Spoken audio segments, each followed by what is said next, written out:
3 kejadian Ashabul Ukhdud sesuai dengan tartib zamani, sesuai dengan tartib waktu yang ada dalam sejarah. Pertama, kisah Ashabul Ukhdud yang terjadi di Irak. Kemudian kisah Ashabul Ukhdud yang terjadi di Mesir. Dan yang terakhir kisah Ashabul Ukhdud yang sering saya ceritakan yang terjadi di Yaman.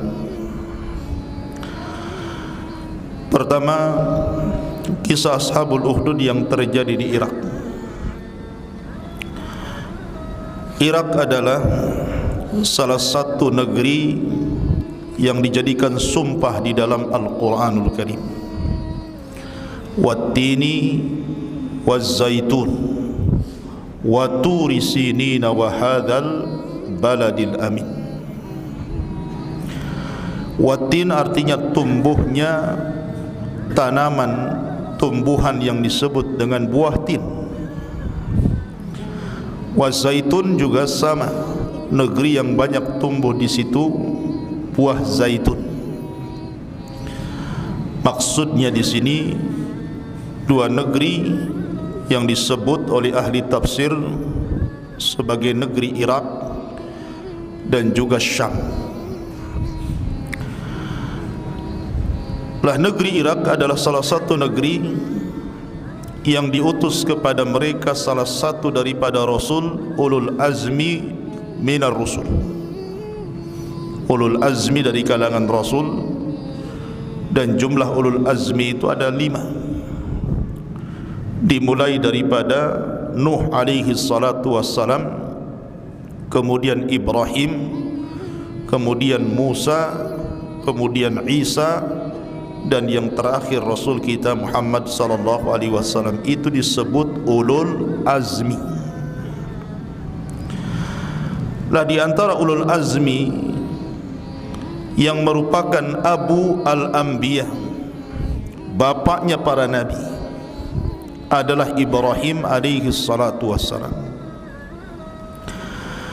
Ibrahim ini adalah panutan bagi seluruh umat manusia, sehingga Allah mengatakan di dalam Al-Quranul Karim bahwa Ibrahim ini adalah ummah.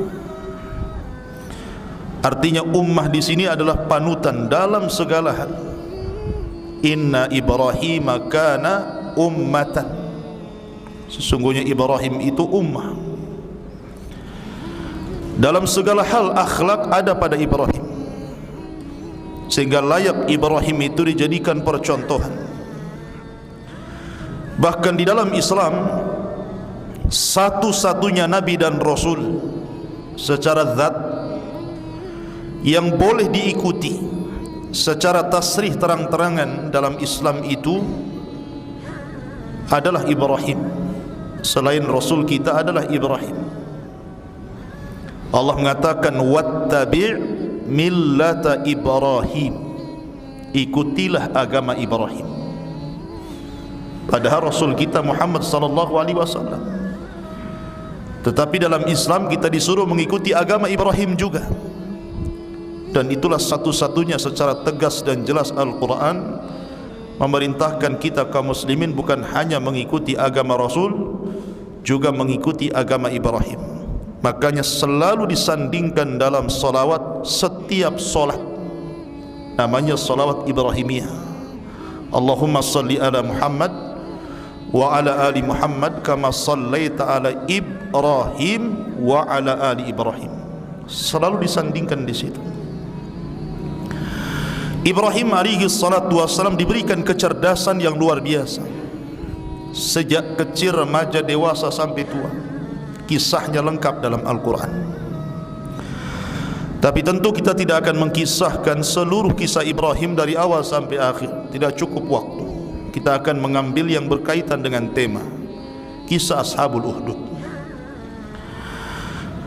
Kita tahu bahwa Ibrahim diberikan kecerdasan munadharah, diberikan kecerdasan untuk berdebat. Dan tidak semua orang yang Allah berikan kecerdasan sanggup berdebat dengan ilmiah. mampu memakai logikanya untuk mematahkan lawannya. Ketika Ibrahim berdebat dengan salah satu raja namanya Namrud, menurut para ulama ada 4 raja dunia yang kekuasaannya meliputi sebagian besar dunia, yang 2 mukmin dan 2 kafir. Yang mukmin Nabiullah Sulaiman dan juga Dzulqarnain, yang kafir Namrud dan juga Bukhtun Nasr yang pernah menghancurkan Yahudi di Palestina. Lah Namrud suatu ketika berdialog dengan Ibrahim, karena Namrud itu mengaku Tuhan masalahnya. Kata Ibrahim alaihi salatu wassalam, qala Ibrahimu rabbiyalladzi yuhyi wa yumit. Namrud, Tuhanku Allah subhanahu wa ta'ala adalah zat yang menghidupkan dan juga mematikan. Kata Namrud, kalau hanya menghidupkan dan mematikan saya juga bisa. Dia mengatakan qala ana uhyi wa umit, saya juga bisa menghidupkan, saya juga bisa mematikan. Kemudian Namrud mengeluarkan tawanan, yang satu diponis memang hukuman mati, yang satu diponis bebas. Datangkan 2 tawanan di hadapanku, kata Namrud. Yang satu ditebas mati dia, yang satu dilepas. Nah, lihat, saya bisa menghidupkan dan saya bisa mematikan. Maka Ibrahim alaihi salatu wassalam tidak mau memperpanjang ini, karena ini sudah ngaco. Bukan itu maksudnya. Akhirnya Ibrahim bertanya lagi dengan persoalan lain. Kata Ibrahim alaihi salatu wassalam, fa innallaha ya'ti bisyamsi minal masyriq fa'ti biha minal maghrib. Oke, kalau yang ini bisalah saya terima. Tapi Tuhanku, wahai Namrud, mampu mendatangkan matahari terbit dari arah timur dan tenggelam dari arah barat. Kau buat matahari itu terbit dari arah barat, bisa? Fabuhital ladzi kafar. Terdiam Namrud. Wallahu la yahdil qaumadz zalimin. Allah tidak akan berikan hidayah kepada orang zalim. Diam, kalah hujjah. Ya. Ma'asyiral muslimin yang dimuliakan Allah azza wa jalla. Maka Ibrahim alaihi salatu wassalam, kita tahu di kaumnya itu adalah, kaumnya Ibrahim itu para penyembah bintang. Para penyembah bintang umumnya di zaman Ibrahim itu mereka ya'budunal kawakib, menyembah bintang. Lah, masalahnya bintang itu kan tidak selalu terbit. Kalau di siang hari kan tidak ada bintang, di malam hari saja bintang itu ada. Dan kalau cuaca sedang dalam kondisi mendung, hilang bintang, tertutupi dengan awan hitam, kan begitu. Sehingga apabila bintang-bintang itu pergi, maka mulailah orang-orang ini menghayalkan, karena bagi mereka bintang itu membawa pengaruh. Bintang ini bisa mengobati penyakit, bintang itu bisa memberikan anak, bintang ini bisa ngasih jabatan, bintang itu bisa ngasih pekerjaan, begitu seterusnya. Apabila bintang-bintang itu tertutup, maka kaumnya menghayal saja. Ya, menghayal, oh kalau cari rizki dia hayalkan bintang yang ini. Kalau anaknya, kalau istrinya tidak punya anak, dihayalkan bintang yang ini. Kalau ini bintang yang itu. Sampai akhirnya mereka membuat patung bintang. Jadi kalau bintang tidak nampak di langit, mereka pergi ke patungnya. Begitulah jahilnya orang-orang itu, para penyembah bintang itu. Lah Ibrahim ini masih belasan tahun berusaha meragukan, memberikan keraguan-raguan tentang peribadatan mereka. Sehingga Ibrahim alaihi salatu wasallam diceritakan di dalam Al-Quran, falamma janna alaihi lailu ra'a kaukaban. Jadi ada orang-orang yang sedang berkumpul di situ, Ibrahim datang, masih remaja. Ketika malam hari banyak anak-anak berkumpul, Ibrahim ikut nimbrung di situ.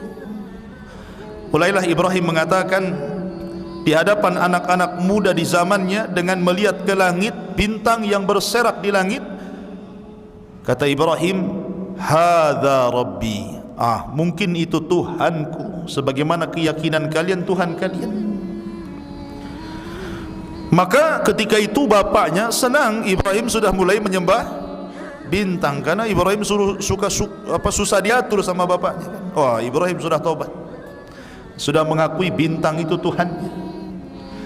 Tapi kemudian Ibrahim membuat keraguan-raguan tuh dengan mengatakan falamma afala qala la uhibbul afilin. Ketika bintang-bintang itu tidak ada, cuaca mendung, maka dia mengatakan, ketika bintang tidak ada, dia mengatakan, saya tidak suka Tuhan yang datang dan pergi. Ini kalau nggak ada, macam mana kita sembah dia? Kita berhajat hari ini, mau ini dan itu, ternyata Tuhannya tidak ada, macam mana ini? Mulailah ngasih keraguan-raguan. Cerdasnya Ibrahim. Kemudian esok harinya lagi membuat keraguan-raguan yang lain. Falamma ra'al qamara bazighan, ketika Ibrahim melihat purnama tanggal 15 Hijriah, purnama lagi mensorot tuh, lagi terang-terangnya dunia. Kata Ibrahim, hadza rabbi, oh mungkin ini Tuhan.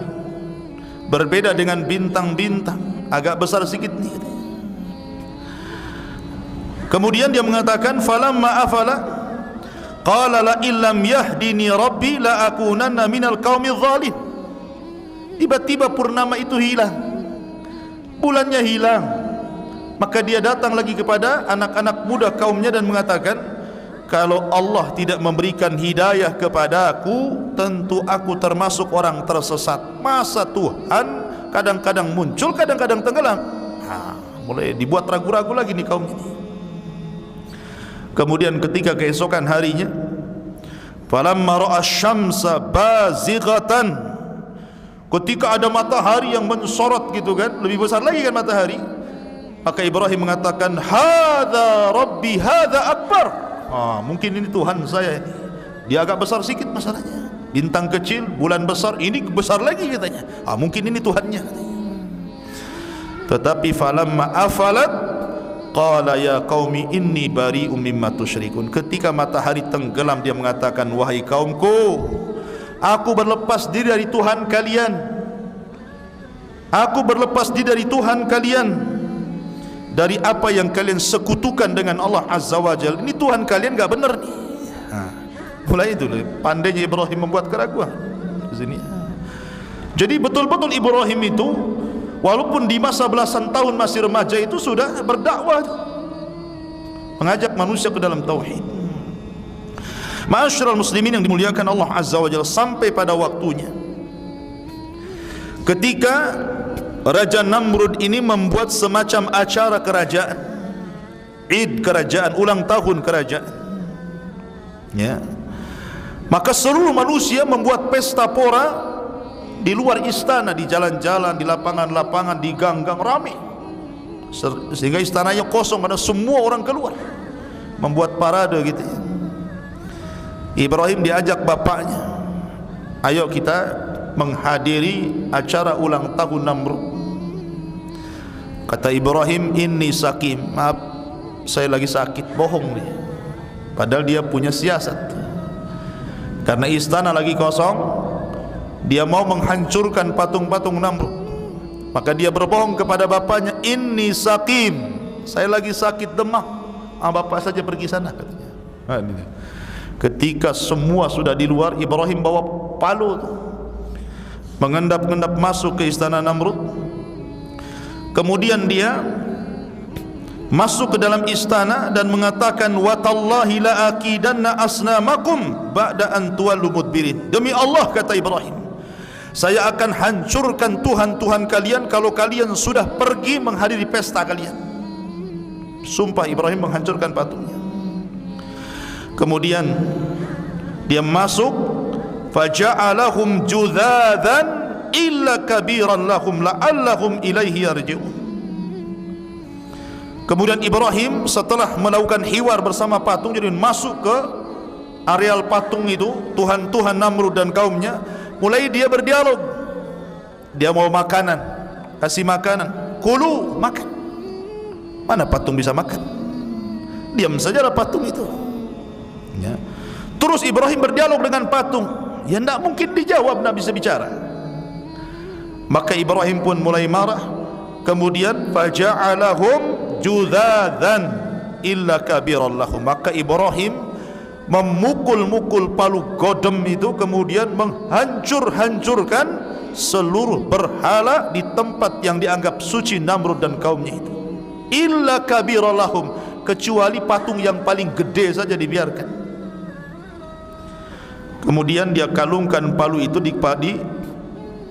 dikalu di leher patung yang paling besar.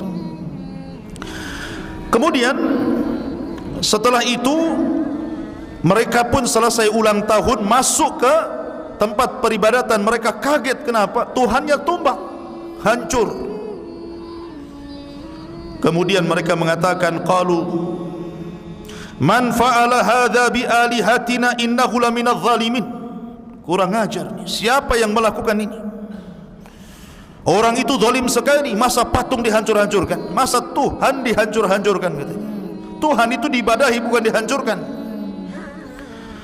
Kemudian disebarnya jasus mata-mata. Akhirnya tersebar kabar bahwa yang melakukan itu seorang anak remaja. Dikatakan bahwa anak remaja qalu sami'na fatan yadhkuruhum yuqalu lahu Ibrahim.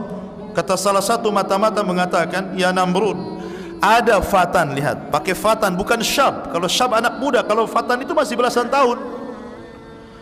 Masih belasan tahun. Ya 14, 15, 16 itu disebut fatan namanya. Masih belasan tahun gitu. Ada anak remaja namanya Ibrahim.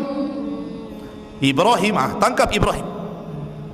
Akhirnya ditangkaplah Ibrahim dan dihadapkan kepada raja.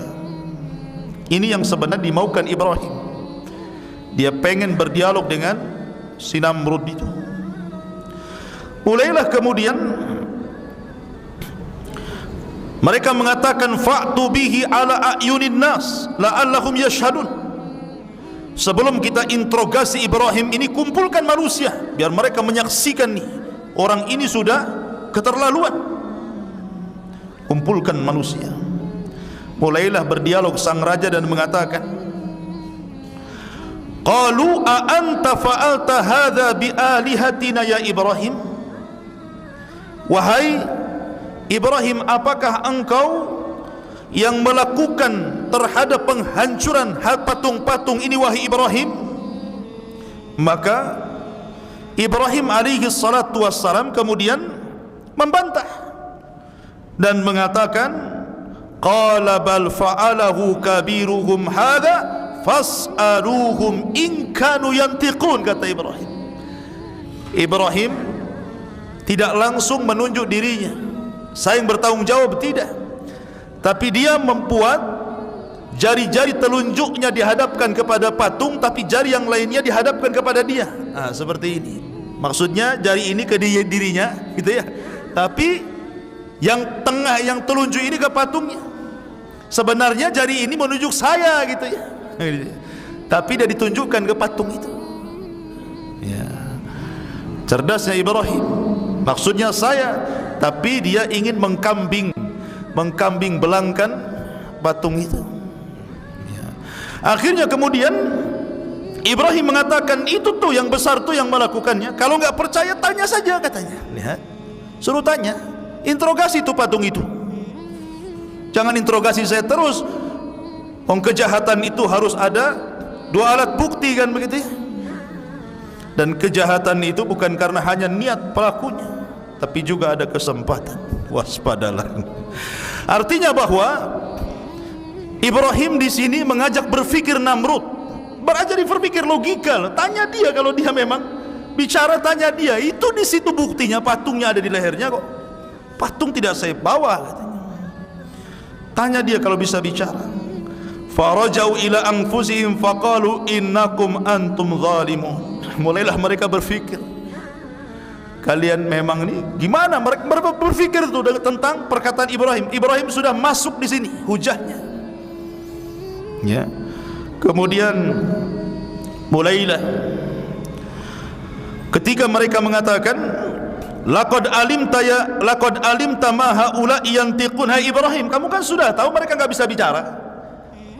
Harusnya ketika mereka mengatakan seperti itu, bisa saja Ibrahim mengatakan secara lisan, lah kalau sudah tahu tidak bisa bicara, kenapa disembah, gitu maksudnya.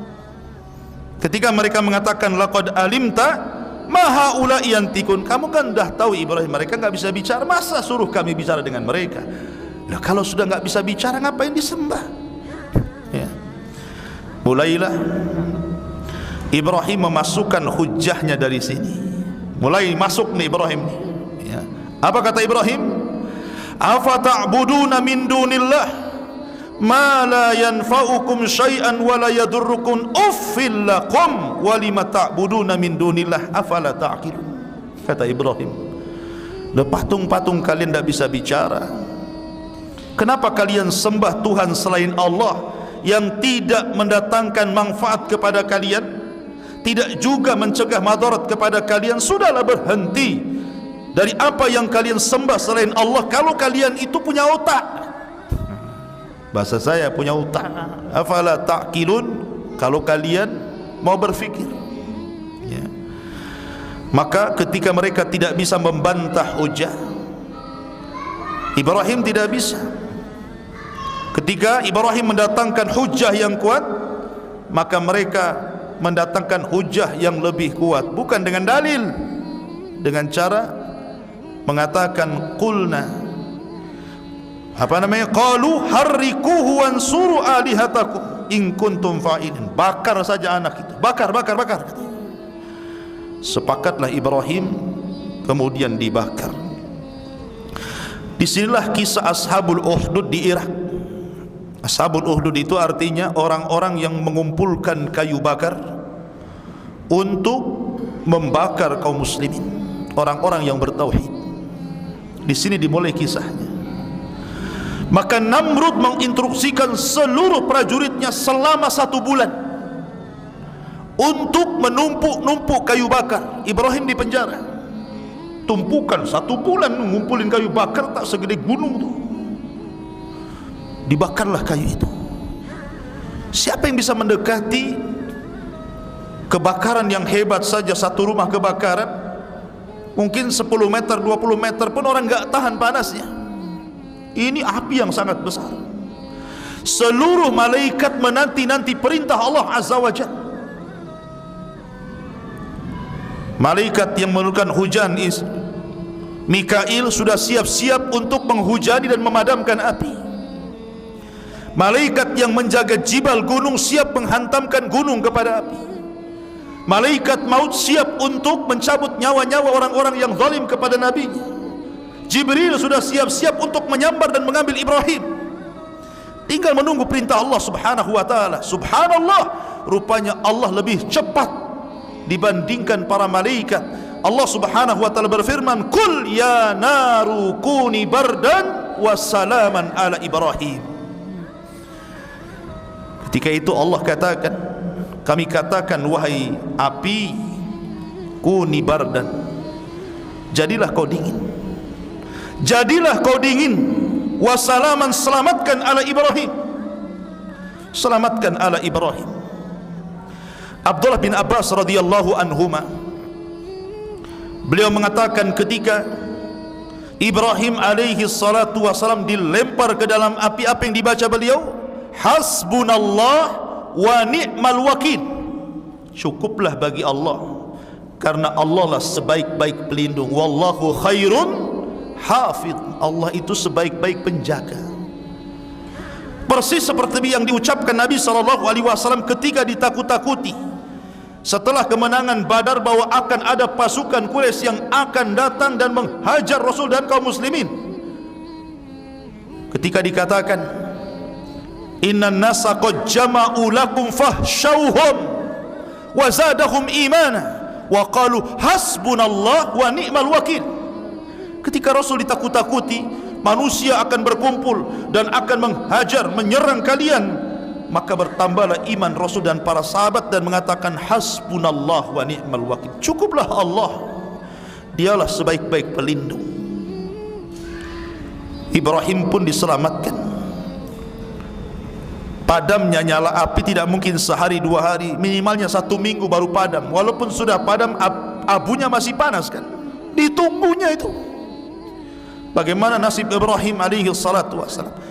Tiba-tiba Ibrahim keluar dari abu-abu api dengan selamat tanpa ada luka sedikit pun. Mukjizat Ibrahim alaihi salatu wassalam. Ini kisah Ashabul Ukhdud yang pertama, dan terjadi di Irak. Kisah Ashabul Ukhdud yang kedua yang terjadi di Mesir. Rawal Imam Ahmad, Imam Ahmad meriwayatkan fi musnadihi, dalam musnadnya, an Abdullah ibn Abbas radhiyallahu anhuma, dari sahabat Abdullah ibnu Abbas radhiyallahu anhuma, lamma kanatil lailatu allati usriya bi fiha atat alayya raihatun tayyibatun.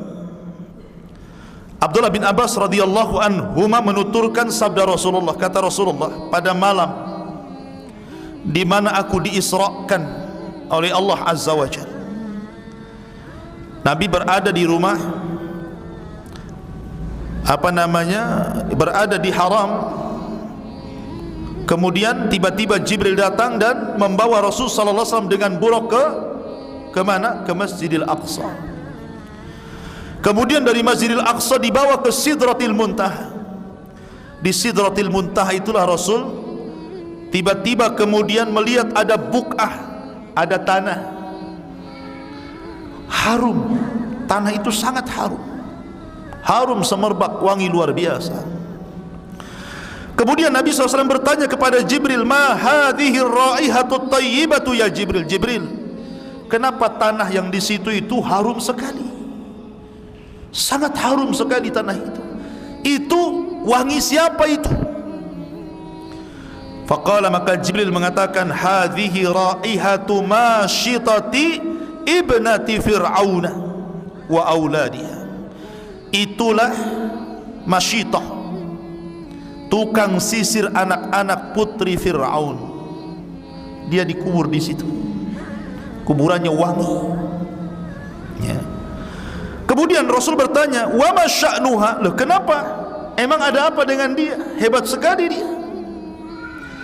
Qala, maka kemudian Jibril menjawab, baina hiya tamshatu ibnata fir'auna id saqata al-mishta min yadiha. Ketika Masyitah menyisir-nyisir rambut anak putri Fir'aun, jatuh pula sisir itu. Kemudian dia mengatakan ketika ngambil sisir, bismillah, dengan menyebut nama Allah diambilnya sisir itu. Faqalat, maka salah satu putri Fir'aun ini mengatakan, apakah yang dimaksud Allah yang kau sebutkan itu wahai Masyitah Fir'aun abi? Maksudnya Fir'aun bapakku. Kata Masyitah, la, bukan, walakin Rabbi wa Rabbu abik wa Rabbu jami'il alamin. Tapi dia adalah Tuhanku, Tuhan bapakmu, dan Tuhan semesta alam. Itu bukan bapakmu ya. Bapakmu itu Tuhan KW, bukan ya. Akhirnya kemudian dihabarkanlah kisah ini kepada Fir'aun oleh anak putrinya itu. Faghadib, marah Fir'aun ini, marah besar ya.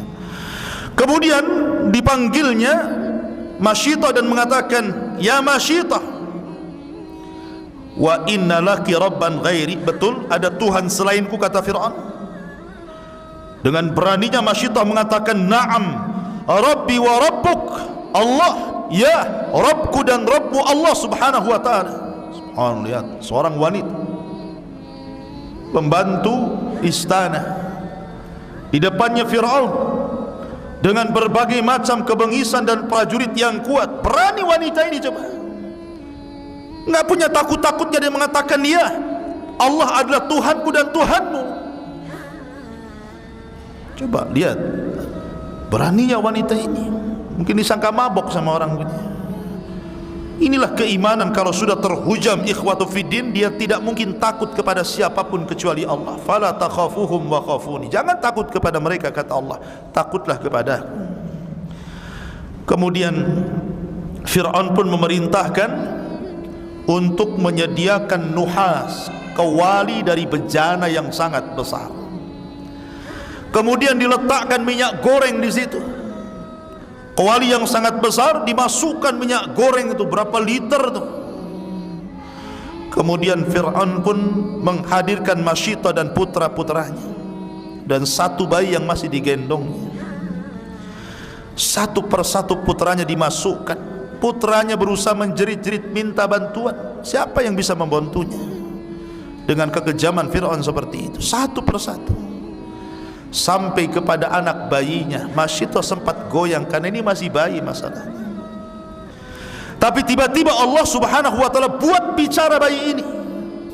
Kemudian mengatakan di hadapan ibunya, ya ummah, wahai ibuku, la adzabud dunya ahwan min adzabil akhirah. Subhanallah, dia mengatakan apa? Sabarlah wahai ibuku, azab dunia ini enggak seberapa dibandingkan azab akhirat, katanya. Masya Allah, anak bayi ngomong begitu. Azab dunia ini apa? Enggak ada apa-apa dibandingkan azab akhirat. Masuk saja wahai ummi, wahai ibu. Sebelum masuk, maka ibunya atau Masyitah ini meminta wasiat kepada penjaga yang akan melempar dia ke dalam bejana dari tembaga itu, dan mengatakan, uhibbu an tajma idhami wa idhami waladi fi thawbin wahid. Kalau bisa, setelah kematianku dan kematian anak-anakku, bungkuslah mereka dalam satu kain kafan, kubur sama-sama. Akhirnya kemudian Masyitah pun setelah berwasiat seperti itu, dilempar, matilah, dilempar ke dalam bejana, digoreng hidup-hidup. Ya. Lihat wanita ini sabar sekali, karena di zaman itu siapa yang tidak kenal Fir'aun? Ketika itu di antara yang beriman dan menyembunyikan keimanannya, kemudian terbongkar keimanannya, satu istrinya Fir'aun, Asia bintu Muzahim, itu pun dibunuh oleh Fir'aun, dijatuhkan dari tempat yang tinggi. Sehingga Asia bintu Muzahim berdoa kepada Allah, Rabbi ibnili indaka baitan fil jannah wa najjini min fir'auna wa amali. Ya Allah, enggak apa-apa aku harus mati di tangan si Fir'aun itu, tapi tolong bangunkan satu istana di surga. Kenapa dia bilang begitu? Karena Asia bintu Muzahim sudah mengorbankan dirinya. Siapa yang tidak senang menjadi orang nomor 2 Fir'aun di sebuah negara yang melimpah kekayaan Mesir? Tidur, kasur empuk, mau apa, dayang-dayang sudah ada, mau makan buah-buahan, makan enak, tinggal makan. Tapi semua dihilangkan karena memperjuangkan iman. Itulah Asia bintu Muzahim. Makanya dia berdoa, ya Allah, bangunkan satu istana bagi diriku di surga. Sementara Masyitah nasibnya berbeda, dia dimasukkan ke dalam api. Inilah kisah Ashabul Ukhdud yang kedua, Mesir. Adapun kisah Ashabul Ukhdud yang ketiga, sebagian antum sudah mendengar kejadiannya di Yaman. Kita ulas sedikit, tidak ada masalah. Di Yaman itu ada satu negara namanya Najran. Semua penduduknya Nasrani. Makanya di zaman Rasul, banyak orang-orang Nasrani Najran itu datang kepada Rasul berdialog. Akhirnya mereka pun setelah kalah debat masuk Islam. Dan banyak orang Nasrani yang masuk Islam, berbeda dengan Yahudi. Karena Yahudi itu degilnya setengah mati. Di zaman Rasul tidak banyak yang beriman orang Yahudi itu, bisa dihitung dengan jari. Bahkan pembesarnya masuk Islam saja, Abdullah bin Salam, tidak ada satupun pengikut yang ikut Yahudi, yang ikut Islam dari kalangan Yahudi. Tapi orang Nasrani mudah, mereka lembut hatinya, mudah masuk Islam, orang Nasrani itu, ya. Tapi di akhir zaman orang Nasrani jumlahnya jauh lebih banyak dibandingkan kaum muslimin, karena dakwah mereka gencar, dakwah mereka bil fulus, dengan uang. Ya, mana orang lapar kasih uang, masuk Nasrani, senang orang. Kalau kita orang miskin dikasih ayat, dikasih hadis, saya enggak makan ayat, enggak makan hadis katanya.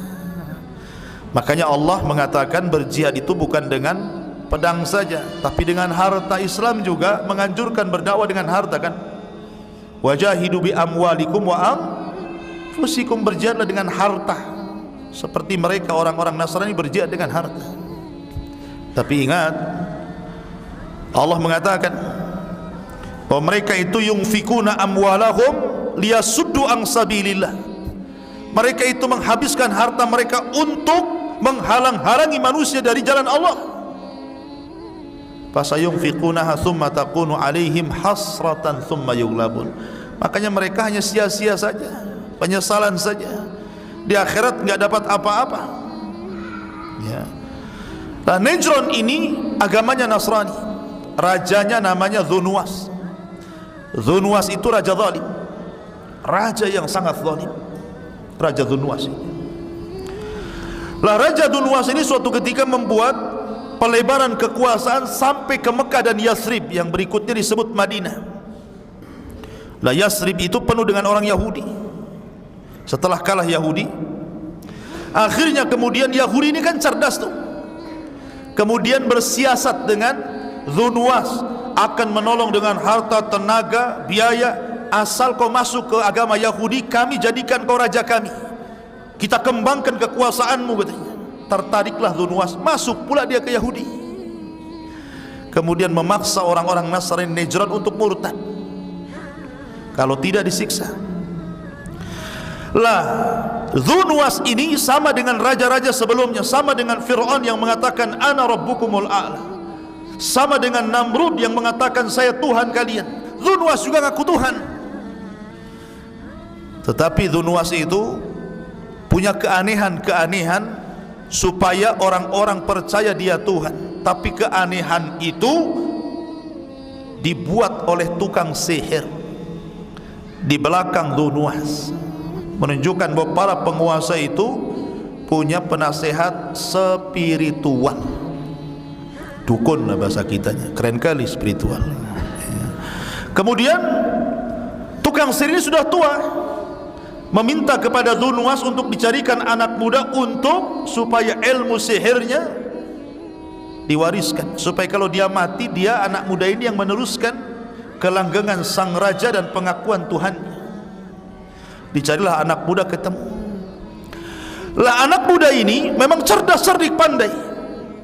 Masalahnya perjalanan anak muda dari rumahnya ke tempat tukang sihir, tempat belajar itu harus melalui satu tempat, namanya tempat ibadah Nasrani, gereja mungkin bahasa kita. Karena di zaman itu agama yang paling benar adalah Nasrani, karena Islam belum ada. Ya. Anak muda ini tertarik, ada apa sih di gereja itu? Masuklah dia ke gereja, ketemu pula dengan pendeta. Tiap hari diceramahi, masuk juga ajarannya. Di dalam sehari itu dia belajar 2 pelajaran. Satu belajar kitab tauhid, satu belajar kitab sihir. Satu belajar tauhid, satu belajar syirik. Ketemu lah kan itu. Sampai akhirnya fitrahnya pun menolak. Kayaknya enggak benar tukang sihir ini. Orang kalau sudah belajar tauhid pasti dia benci syirik kan begitu ya. Orang kalau belajar syirik dia tidak suka dengan orang yang bertauhid. Begitu memang. Ya. Akhirnya kemudian anak muda ini ghazwul fikr, perang pemikiran. Ini yang benar yang mana, tukang sihir ataukah si pendeta itu? Dia ingin buktikan ilmu keduanya. Ketika dia mendengar di salah satu kabilah ada hewan yang sangat buas, selalu mengganggu orang desa, terkadang membunuh, menerkam, mencakar, memakan gitu kan. Dicarinya hewan itu. Sudah ketemu hadap-hadapan, dia ambil satu kerikil dan mengatakan, ya Allah, kalau memang ilmu sang pendeta itu lebih benar dan ilmu tukang sihir itu yang batil, bunuhlah hewan itu dengan kerikil ini, tanpa memantra-mantrai sihir, tanpa mengucap apapun. Dia hanya berdoa kepada Allah supaya Allah membuktikan mana yang benar di antara keduanya. Dilemparnya batu itu, kena kepalanya, hancur, matilah itu. Senang tuh orang-orang. Tapi orang-orang menganggap bahwa anak muda itu tukang sihir. Zahara sihrar rajul. Oh, sudah tampak tukang sihir, sihirnya anak muda ini, tampak rupanya. Gak sia-sia tukang sihir itu didikinnya. Disangka sihir, padahal ilmu Allah. Dari situlah dia resign, tidak mau lagi belajar kepada tukang sihir. Kemudian pendeta sekiranya sudah cukup memberikan ilmu agama, tauhid dan semacamnya, kata sang pendeta, sudah, ilmuku sudah kuwariskan kepadamu, kau berdakwah sana. Kalau ada orang bertanya dari mana ilmu ini, jangan sebut-sebut namaku dan jangan sebut tempat ini. Maka anak muda ini mulai berdakwah, meninggalkan tukang sihir itu, berdakwah dia, menjadi tabib, menjadi dokter, mampu mengobati semua penyakit, termasuk penyakit buta bisa disembuhkan dia. Sampai pada waktunya ada menteri raja, penasihat raja ini buta orangnya, mendengar ada anak muda bisa mengobati kedua matanya, dicarinya informasi, setelah ketemu diundang ke rumahnya. Tapi karena anak muda ini tidak bayaran, tidak ada bayaran, betul-betul murni dakwah. Coba kalau dokter-dokter kayak gini kan enak ya, nggak perlu pakai BPJS gitu ya, gratis ya. Kau mau saya obati? Ya, tapi syaratnya satu, beriman kepada Allah, itu saja. Saya tidak perlu realmu, dinarmu, rupiahmu, dolarmu, tidak.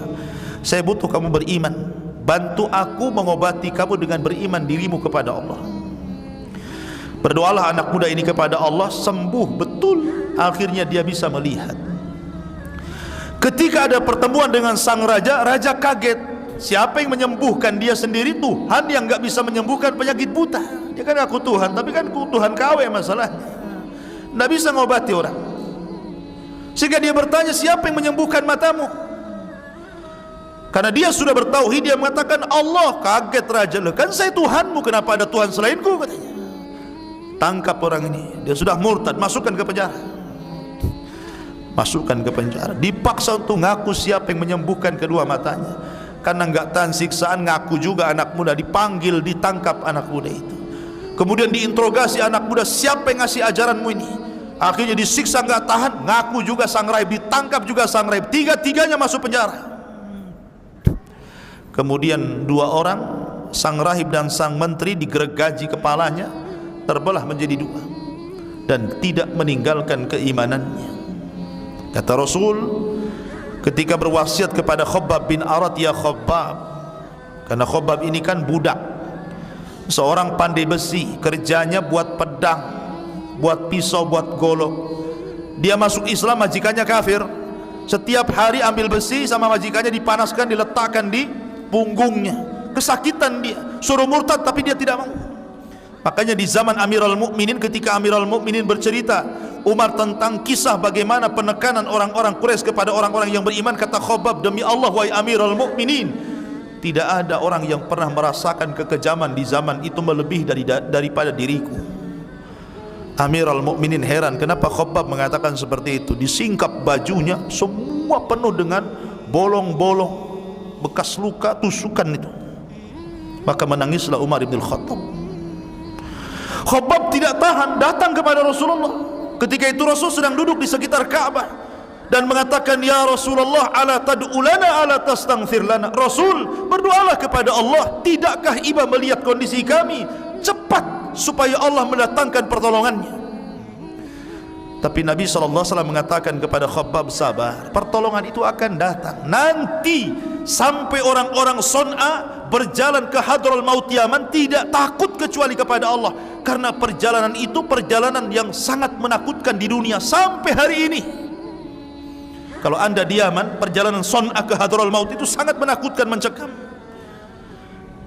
Banyak orang-orang asing diculik karena masing-masing kabilah punya senjata, bisa ditembak, didor di sana.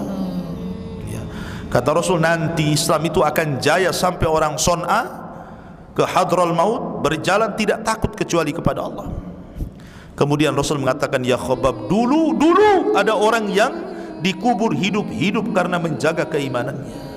Dulu ya Khabbab, ada orang yang disisir dengan sisir besi sehingga daging dan tulangnya berpisah untuk mempertahankan keimanannya. Dulu wahai Khabbab, ada orang yang digergaji. Inilah maksudnya digergaji, disyaratkan kepada sang pendeta, kisah sang pendeta dan gubernur Raja Dunwas ini. Dulu ada yang digergaji, kepalanya jadi dua, badannya jadi dua. Mereka semua tidak ada yang meletakkan keimanannya. Mereka tetap sabar. engkau ini belum seberapa, terlalu tergesa-gesa wahai Khabbab, nanti akan ada kemenangan itu. Rasulullah menyabarkan sahabatnya, karena bagaimanapun orang Islam itu senantiasa akan diuji dengan apa? Wa naqsin minal amwali wal anfusi was samarat wa basyiri sabirin. Naqsun minal anfus itu artinya pembunuhan, sakit yang parah, itu naqsun minal anfus itu artinya. Makanya Allah mengatakan fabasyiri sabirin, sabar. Alladzina idza asabathum musibah katakan inna lillahi wa inna ilaihi rajiun. Itulah seorang mukmin. Kata kuncinya inna lillahi wa inna ilaihi rajiun. Tidak perlu mengeluh, semua datang dari Allah, kembali kepada Allah. Ya, ini mangga baru sakit saja, belum seperti kisah Khabbab bin Arat, belum seperti kisah Ashabul Uhdud. Baru sakit saja terkadang sudah berani menentang perintah Allah dan melanggar larangannya. Kenapa tidak sholat? Sakit, demam, baru demam tuh udah nggak sholat, ya kan? Kenapa nggak ngaji? Nggak tahu ini kaki baru kena duri tuh. Bisa jalan cuman kena duri sedikit. Terkadang orang-orang itu baru dikasih musibah sedikit kan, sudah ngeluhnya luar biasa gitu.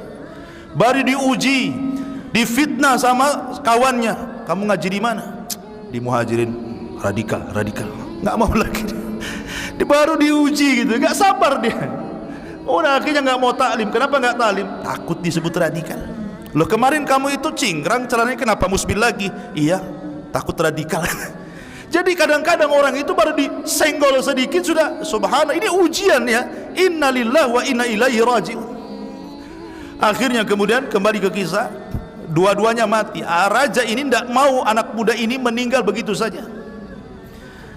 Kata raja, angkat dia ke tempat yang tinggi biar disaksikan kematiannya. Dibawa ke bukit yang tinggi dengan diiringi prajurit yang banyak di belakangnya, karena ini buronan kelas kakap masalahnya. Sampai di atas bukit dia berdoa, Allahumma kfina ya Rabb, ya Allah lindungi aku, kata anak muda ini, dari mereka. Tiba-tiba Allah goncangkan gunung itu, semua prajuritnya jatuh kemudian mati bergelimpangan. Anak muda ini selamat, kabur dia. Dengar anak muda ini kabur, ditangkap lagi. Kata sang raja, nggak bisa dibunuh cara itu, bawa dia ke tengah lautan. Dibawa ke tengah lautan diiringi prajurit, berdoa lagi, Allahumma kfina ya Rabb, ya Allah lindungi aku. Datang gelombang besar menghantam perahu-perahu itu, karam, seorang-orangnya karam. Anak muda ini selamat lagi, kabur lagi, ditangkap lagi. Asik itu saja, ditangkap mau dibunuh, ditangkap mau dibunuh. Kata anak muda ini, wah ini nggak bisa, suatu ketika pasti saya akan mati juga. Saya tidak mau kematian saya sia-sia. Akhirnya ketika ditangkap yang terakhir kalinya, dia bersiasat, oke, kalau kamu ingin membunuhku gampang, kumpulkan seluruh warga Najran di lapangan, sediakan tiang saliban, salib aku di situ, panah aku, ketika kau panah diriku, baca Bismillahirrabbilghulam. Akhirnya dikumpulkan 20.000 Najran, sebagaimana dikatakan oleh Imam Ibnu Katsir dalam kitabnya Bidayah wa Nihayah itu. 20.000 itu kumpul di lapangan, dibuat tiang gantungan, kemudian anak muda disalib di situ. Kemudian raja sudah menyiapkan busurnya dan anak panahnya. Ketika sebelum dilesatkan, dia pun teringat dengan mantra dari anak muda itu, Bismillahirrabbilghulam. Bismillah, dengan menyebut Tuhannya si anak muda itu. Semua orang kaget, ini raja aneh, dia ngaku Tuhan, kenapa nyebut Tuhan orang? Dia kan ngaku Tuhan tuh, kenapa menyebut-nyebut Tuhan orang untuk membunuh orang itu? Harusnya dia mengatakan saya Tuhan kan gitu ya. Ini enggak, dengan menyebut Tuhannya orang itu katanya. Bunuhlah orang itu katanya. Ketika masyarakat melihat raja ini kok malah mengakui Tuhan orang padahal dia raja, serentak kematian anak muda itu mengimankan 20.000 yang menyaksikan dan mengatakan amanna birabbil ghulam, kami semua beriman sebagaimana raja beriman dengan Rabbnya si itu. Padahal maksud raja bukan itu, ya kan? Marah sang raja, Kata sang raja, tutup gerbang, jangan ada satupun orang-orang ini keluar dari gerbang. Gali parit, sediakan kayu bakar, bakar di hadapan mereka. Siapa yang tidak murtad bakar, siapa yang tidak murtad bakar. Subhanallah, tidak ada satupun yang murtad dari 20.000. Hilang 3, tumbuh 20.000. Kan hebat ya. Satu-satu, sampai ada seorang wanita membawa bayinya, kemudian bayi itu mau dilempar. Wanita ini tidak sama dengan kisah Masyitah tadi. Tiba-tiba bayi ini ngomong dan mengatakan, isbiri ya ummi, sabar wahai ibuku, kita akan berjumpa di sorga. Sudah, masuk aja ke dalam api itu. Masuk ke dalam api. Tapi memang Allah tidak membiarkan kezaliman berlaku di dunia ini. Kezaliman boleh kalian berlaku zalim, tapi suatu ketika kezaliman itu ada balasannya. Allah tidak akan membiarkan amma ya'malu zalimun, terhadap yang diperbuat orang zalim Allah tidak mungkin membiarkan. Karena Rasul mengatakan, ma min dzambin an yu'ajjilallahu uqubatahu fid dunya qabla al-akhirah al-baghyu wa uququl walidain. Kata Rasul, tidak ada satupun dosa yang akan disegerakan di dunia sebelum akhirat kecuali dua: satu zalim, dan dua durhaka dengan orang tua. Kezaliman dan durhaka dengan orang tua. Maka Allah selamatkan 1-2 orang itu, lolos dia. Akhirnya dia pun kabur ke Syam, dan Syam itu waktu itu negara orang-orang Nasrani terbesar. Lapor kepada Raja Kisra di Syam dan mengatakan bahwa kami orang-orang Nasrani di Najran dibantai. Tentu ikatan iman itu lebih kuat, jiwa korsa tentara jauh lebih kuat ikatan korsanya orang-orang beriman jauh lebih kuat dibandingkan para tentara. Karena ikatan itu betul-betul di atas iman, kuat. Makanya dia mengirim surat ke mana? Ke sekutunya yang ada di Ethiopia Najran, yang ada di Ethiopia Habasyah. Mengirim surat ke Raja Najasyi supaya menggempur Najran.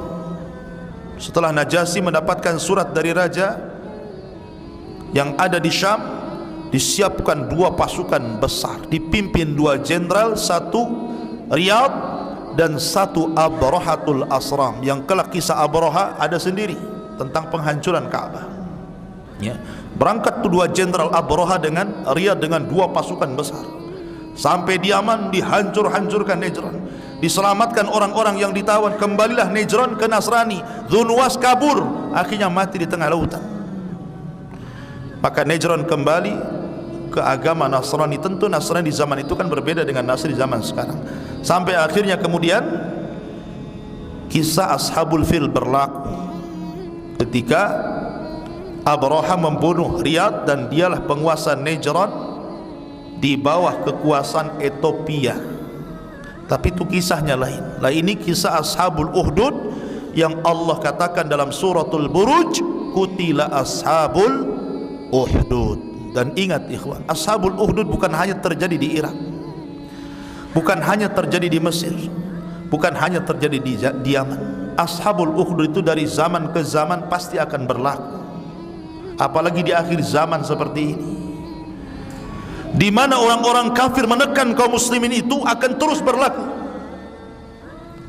Kita dengar di Myanmar kaum muslimin dibantai dan dibakar, kaum muslimin di Uighur, sebelumnya kaum muslimin yang ada di Shishan, kaum muslimin yang ada di Palestina, kaum muslimin yang ada di Yaman, di Suriah dan negara-negara lain. Ashabul Uhdud akan terulang.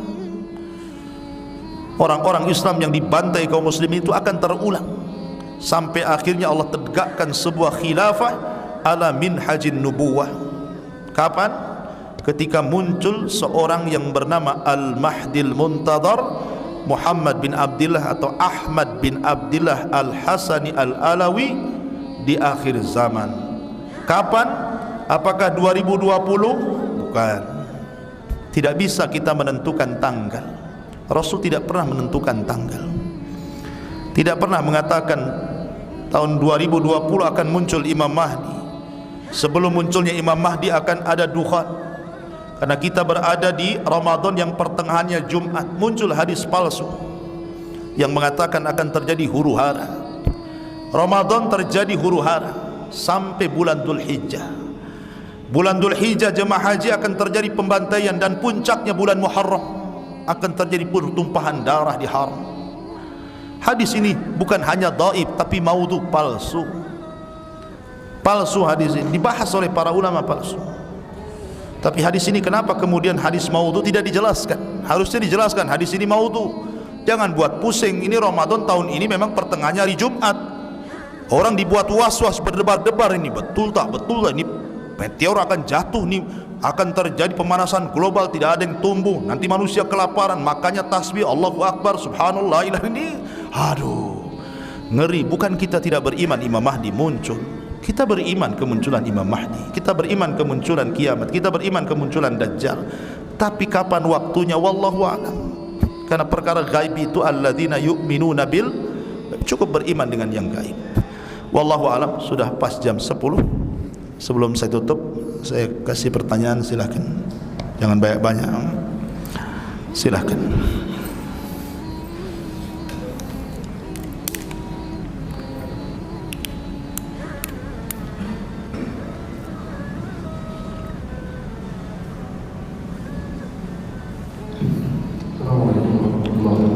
Waalaikumsalam.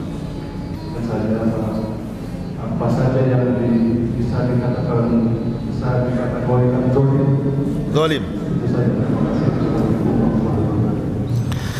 Alhamdulillah, zalim itu menempatkan sesuatu yang bukan pada tempatnya, itu zalim. Meletakkan kopiah di kaki itu zalim. Kopiah kan di kepala, kenapa jadi kaos kaki?